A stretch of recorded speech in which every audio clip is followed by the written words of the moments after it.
नमस्कार, बिहार मिथिला न्यूज में आपका स्वागत है। मैं मनोज और हम बता दें कि हमारे हर अपडेट खबर के लिए यूट्यूब, इंस्टा और फेसबुक को सब्सक्राइब और फॉलो कीजिए। देखिए, बड़ी खबर दरभंगा के चंदन पट्टी के चंचल नगर से है, जहां बम फटा। देखिए, अब वहां पर बयान बदले जा रहे हैं। पुलिस इस बात को लेकर के संदेह व्यक्त कर रही है कि जरूर यहां पर किसी ऐसे बड़े अपराधी का हाथ हो सकता है। टिफिन बम कोई मामूली नहीं हो सकता, समझिए इस बात को।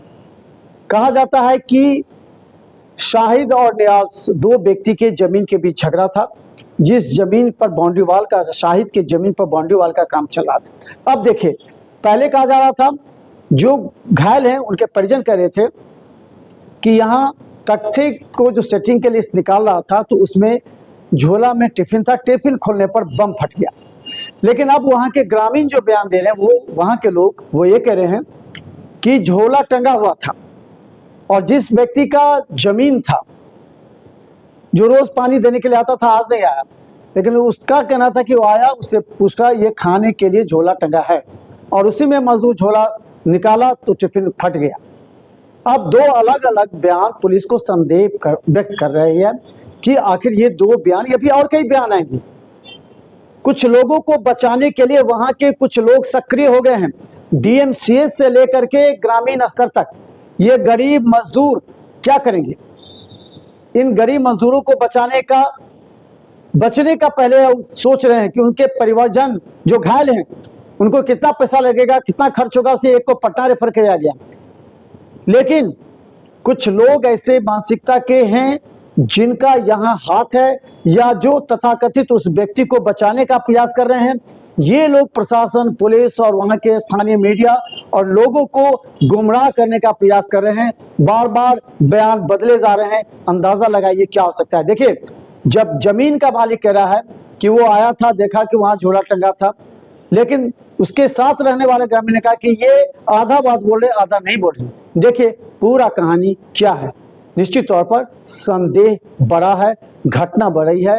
हो सकता है कि यहाँ वैसे अपराधियों या आतंकवादियों की नजर हो जो इस गांव में इस तरह के टिफिन बम रख कर दहशत फैलाना चाह रहे थे। पुलिस जांच में जुटी है। हमारी पैनी निगाहें। बात सुनिए, ये सुबह में आए थे के साथ अन्याय नहीं होना चाहिए। सुनिए, ये सुबह में आए थे, एक अगर झोला टंगा हुआ था, ये बोले क्या झोला में क्या है, बोला कि हमरे मालूम नहीं है इसमें क्या है। तो दोनों लेबर सेटिंग उठा रहा था, खोल रहा था। खोलने के बाद झोला उठाया, एक आदमी खोला ना, वही जगह ये झोला में किससे पूछा गया कि इसमें क्या है? यही सर बोले कि इसमें खाना, किसी का खाना होना है, रखिए। हाँ, ये तो अभी गए। अच्छा, समझ गए। तो वही निकाल के अंदर रख, बाहर निकाला।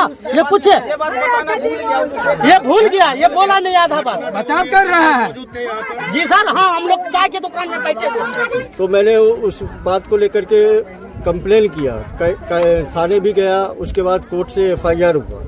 एफआईआर होने के बाद में कई बार धमकी दिया उसने कि काम बंद कर दो, लेकिन मैं काम कराते रहा। धीरे धीरे करके अपना बाउंड्री वॉल हो गया था। गेट नहीं लगी थी, जिसके वजह से 4 दिन से गेट बनाने के लिए मैंने दे रखा था, तो वो बनाया नहीं।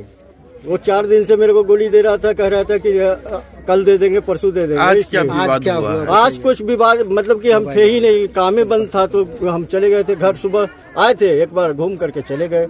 अब मालूम हुआ, घर पे था तो मालूम हुआ कि ऐसे ऐसे आपके जमीन पे कोई बम फटा है। तब वहाँ से भाग करके आया तो पता चला कि जो 2 मजदूर थे, और वो मजदूर के एक का हाथ डैमेज बता रहे हैं, एक का सर पे चोट।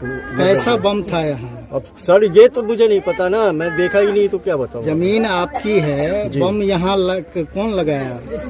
सर बता तो रहे हैं कि न्याय से विवाद चल रहा था। हमारा न्याय से विवाद इस वजह से चल रहा था कि वो काम कंस्ट्रक्शन इस पे करने नहीं दे रहा था।